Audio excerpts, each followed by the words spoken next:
Cada Semana Santa en una iglesia oculta del Cusco colonial, una virgen es cubierta con un velo, no por respeto sino por miedo.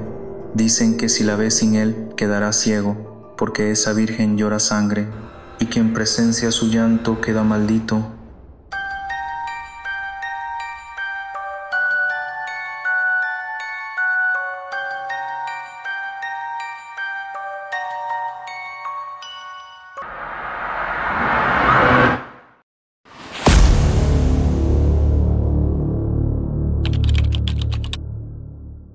En el corazón del antiguo barrio de San Blas, rodeada de callejones empedrados y balcones coloniales, se levantaba la Iglesia de la Consolación, una estructura silenciosa, casi invisible ante el bullicio turístico, pero profundamente respetada por los vecinos más antiguos, quienes evitaban siquiera pronunciar su nombre al llegar Semana Santa. La iglesia guardaba una reliquia que no figuraba en ningún catálogo ni en los tours religiosos. Se trataba de una imagen de la Virgen María traída desde España por los misioneros jesuitas en el siglo XVIII. Era una escultura de madera de cedro vestida con ropajes finos y encajes antiguos, cuyo rostro transmitía una tristeza insondable. La llamaban Nuestra Señora del Dolor Eterno, aunque entre los pobladores se conocía como la Virgen que llora sangre. Cada año en los días santos la imagen era cubierta con un velo púrpura y mantenida en la penumbra del altar mayor. Ningún sacerdote, monja o sacristán se atrevía a mirarla directamente. La razón se remontaba a una procesión ocurrida casi un siglo atrás en un Viernes Santo que la historia oficial prefería olvidar. En los archivos polvorientos del convento contiguo a la iglesia existía un documento no clasificado, un diario personal escrito por el padre Salvador Lizárraga, datado en abril de 1927. En él, el sacerdote narraba con una mezcla de asombro y miedo lo ocurrido durante la procesión del Viernes Santo de ese año. La imagen fue llevada en andas por los hermanos de la cofradía. El cielo estaba gris y la multitud caminaba en silencio como es costumbre. A mitad del recorrido algunas señoras empezaron a murmurar. Una de ellas gritó que la Virgen estaba llorando. Yo, escéptico, me acerqué. Vi las lágrimas, pero no eran agua. Eran densas, oscuras. Sangre corría desde sus ojos hasta el cuello. El sacerdote ordenó inmediatamente volver al templo, selló las puertas y prohibió hablar del tema, pero ya era tarde. Una mujer llamada doña Celestina Yupanqui había subido a los andamios y con su pañuelo blanco había secado una de las lágrimas rojas. Desde entonces nunca más volvió a hablar con claridad. Solo repetía frases incomprensibles como si escuchara voces en su cabeza. Su nieta Luzmila cuidaba de ella en una vieja casona cerca de la Plaza San Cristóbal. Cuando alguien le preguntaba por el pañuelo, Luzmila se limitaba a decir: sigue vivo, late cuando nadie lo mira. Y nadie, absolutamente nadie se atrevía a pedirle que lo muestre. Su nombre era Joaquín Montalvo, cusqueño de nacimiento pero criado en Lima. Tenía 31 años. Era fotógrafo freelance y recién había regresado a la ciudad con la intención de montar una exposición sobre rituales religiosos olvidados del Perú profundo. Sus redes sociales estaban llenas de imágenes dramáticas, danzantes de tijera en sombras, brujas de catacaos retratadas con lentes infrarrojos, curanderos amazónicos envueltos en humo. Cuando escuchó hablar de la Iglesia de la Consolación y su misteriosa Virgen cubierta cada Semana Santa, supo que tenía material para una historia poderosa. Había oído a los vecinos hablar con temor de la imagen del velo púrpura del pañuelo que latía. Joaquín pensaba que todo era exageración, superstición de ancianos, perfecto para un documental. Autenticidad folclórica al 100%. Consiguió acceso a la iglesia gracias a un contacto con el arzobispado. Era miércoles santo, el templo estaba casi vacío. Lo recibió el padre Juan Carvajal, un hombre ya mayor, delgado y con una expresión permanentemente tensa. Solo puedes fotografiar el retablo y el interior general, nada de la Virgen. Durante estos días no se la ve. Está cubierta. Joaquín sonrió con profesionalismo. Claro, padre, respeto la tradición. Mentía. Ya había escondido una pequeña cámara en su mochila. Planeaba quedarse hasta el final de la misa del Jueves Santo y luego discretamente subir al altar cuando nadie lo viera. Solo necesitaba una toma, una sola imagen de la Virgen sin el velo. algo que provocara emoción, miedo, devoción viral. Esa noche volvió a su hostal con las fotos generales. Las revisó y editó algunas. El altar estaba cubierto por una penumbra especial y detrás del velo púrpura podía distinguirse apenas el contorno de un rostro inclinado. Algo en esa silueta lo perturbó. Pensó en aumentar el contraste digitalmente, pero decidió esperar. Lo haría en persona. Quería verla con sus propios ojos. El Viernes Santo llegó con un cielo opaco y Cusco entero parecía sostener la respiración. Desde temprano las calles olían a incienso, a flores marchitas y a cera.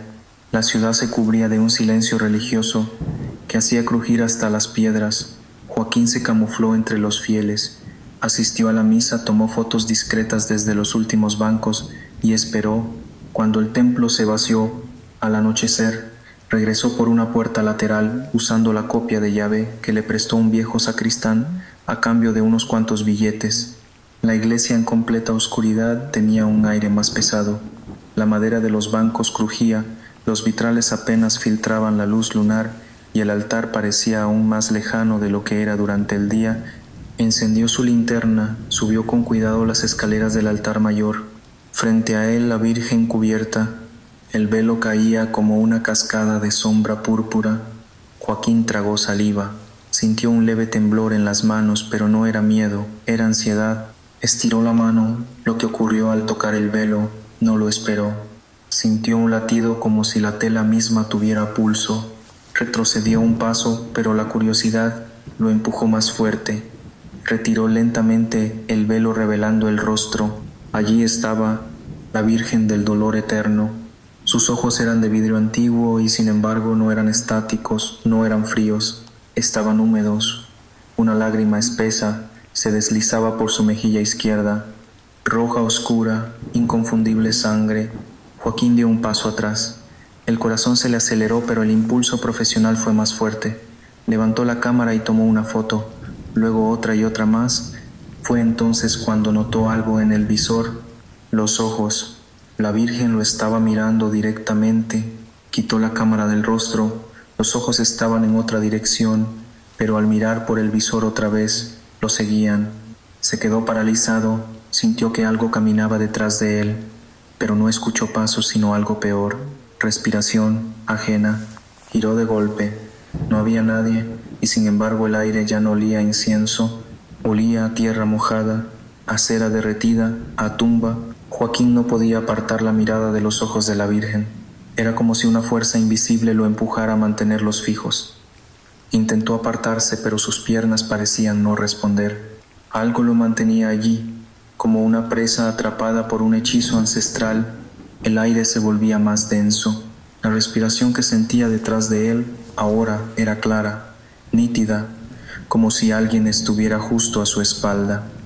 Un sudor frío recorrió su frente. Pensó en huir, pero no podía moverse. La Virgen, de madera y ojos de cristal, parecía cobrar vida ante sus ojos. Las lágrimas rojas que caían de su rostro no parecían gotas, sino hilitos de sangre espesa, como si estuviera llorando el sufrimiento de siglos. En ese momento recordó algo que había leído en el diario del padre Lizárraga: quien mire a la Virgen sin la debida preparación quedará marcado para siempre. Sus ojos reflejan la condena de los pecadores. Pero Joaquín no creía en esas supersticiones. Eso era solo un cuento. Sin embargo, a medida que la Virgen lo observaba, sintió que algo en su interior comenzaba a cambiar. La ciudad, el mundo fuera del templo, desaparecían. Solo existía la imagen de la Virgen y él. La respiración en su espalda se hacía más fuerte. Era como un susurro, una voz baja y entrecortada que parecía venir de todas partes. Has mirado, ahora eres uno de ellos. Joaquín dio un paso atrás. La Virgen nunca había hablado, pero esa voz no dejaba de retumbar en su mente. El terror lo paralizó. Trató de tomar la cámara, pero la mano ya no le respondía. Entonces, en un acto desesperado, se giró para huir, pero algo lo detuvo. Delante de él, en el pasillo oscuro que conducía hacia la salida, una figura emergió de la penumbra. Era una mujer con el rostro cubierto por un velo. Su caminar era lento, arrastrando los pies. El vestido que llevaba era blanco, pero estaba empapado en una sustancia roja, sangre. Joaquín la miró incapaz de emitir un sonido. La mujer se acercó lentamente, sin prisas, como si estuviera disfrutando de su terror. ¿Te has atrevido a mirar a la Virgen sin respetar su dolor?, preguntó la mujer con una voz rasposa, casi como un susurro. No era un susurro, era un eco, como si todo el templo estuviera susurrando al mismo tiempo. Joaquín no pudo responder. Quiso gritar, pero su voz no salía. La mujer levantó el rostro y Joaquín vio sus ojos. Eran vacíos como dos abismos sin fin. El rostro no mostraba emoción, solo un vacío profundo, como si estuviera muerta pero caminando entre los vivos. La mujer extendió la mano hacia él, tocando su mejilla. La sangre que caía de su rostro no era más que una ilusión. Era el mismo dolor antiguo que se reflejaba en la Virgen. Era el llanto eterno de las almas condenadas. Ahora ya eres uno de nosotros. La voz de la mujer resonó con fuerza en su mente. El corazón de Joaquín latió violentamente. Trató de gritar, pero las palabras se ahogaron en su garganta. En ese momento la Virgen del Dolor Eterno dejó caer una nueva lágrima y la cámara de Joaquín cayó al suelo, como si la misma imagen lo hubiera despojado de su última herramienta. Al amanecer, cuando la misa del domingo de resurrección comenzaba en la Plaza Mayor, nadie vio al fotógrafo. La iglesia de la Consolación permaneció abierta como siempre para recibir a los feligreses, pero había algo extraño en el ambiente. La atmósfera estaba impregnada de una opresión que nadie podía definir. A medida que avanzaban los días, los rumores comenzaron a circular. Algunos vecinos decían haber visto a Joaquín en las calles, pero no hablaba. Otros, más atrevidos, afirmaban que en la Plaza San Cristóbal se lo vio mirando fijamente una iglesia, como si estuviera esperando algo. Sin embargo, algo más inquietante ocurría. En las noches aquellos que pasaban cerca de la iglesia de la Consolación escuchaban ruidos extraños, como susurros en una lengua que no podían comprender. Los ancianos murmuraban que la Virgen estaba nuevamente llorando. Los días pasaron y la figura de Joaquín fue olvidada por muchos. Nadie pensaba más en el fotógrafo, pero los pocos que lo recordaban decían que algo había cambiado en su mirada. Parecía vacío. La cámara que había llevado a la iglesia fue encontrada en el altar mayor, rota. En su interior había una sola fotografía, la imagen de la Virgen con una lágrima roja corriendo por su mejilla. Nadie había visto esa fotografía antes, y nadie se atrevió a mirarla demasiado tiempo. Al año siguiente, la procesión del Viernes Santo de Cusco volvió a pasar por las mismas calles. Las luces de las velas titilaban suavemente y la ciudad estaba llena de fervor y devoción. Pero en la iglesia de la Consolación algo había cambiado. La Virgen ya no estaba cubierta con su tradicional velo púrpura. El pañuelo de doña Celestina había sido retirado y el rostro de la imagen se podía ver a plena luz del día. Pero al mirarla detenidamente algo extraño ocurría. Sus ojos no estaban fijos en el público, estaban mirando al altar como si esperaran algo o a alguien.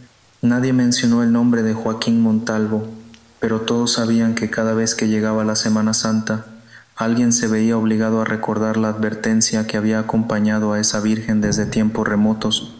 Quien mire sin devoción caerá bajo la condena del llanto eterno. Desde aquella noche Joaquín Montalvo no volvió a ser el mismo. Sus ojos, aunque abiertos, ya no miraban, y aunque muchos se niegan a creer, el pañuelo con la lágrima sigue latiendo, como si guardara una presencia que no pertenece a este mundo. Cada Semana Santa, la Virgen de la Consolación vuelve a ser cubierta con su velo, no por tradición, no por devoción, sino por miedo, porque en Cusco, los que han desafiado esa mirada saben que algunas imágenes no solo lloran por fe, también lloran por venganza. Dicen que cada leyenda tiene algo de verdad, pero en Cusco hay imágenes que no solo representan la fe, sino el precio de mirar lo que no se debe. ¿Y tú, te atreverías a mirar debajo del velo? Si esta historia te gustó, suscríbete para más historias en las profundidades y susurros que vienen desde el más allá. Dale like, comparte este video y cuéntame en los comentarios.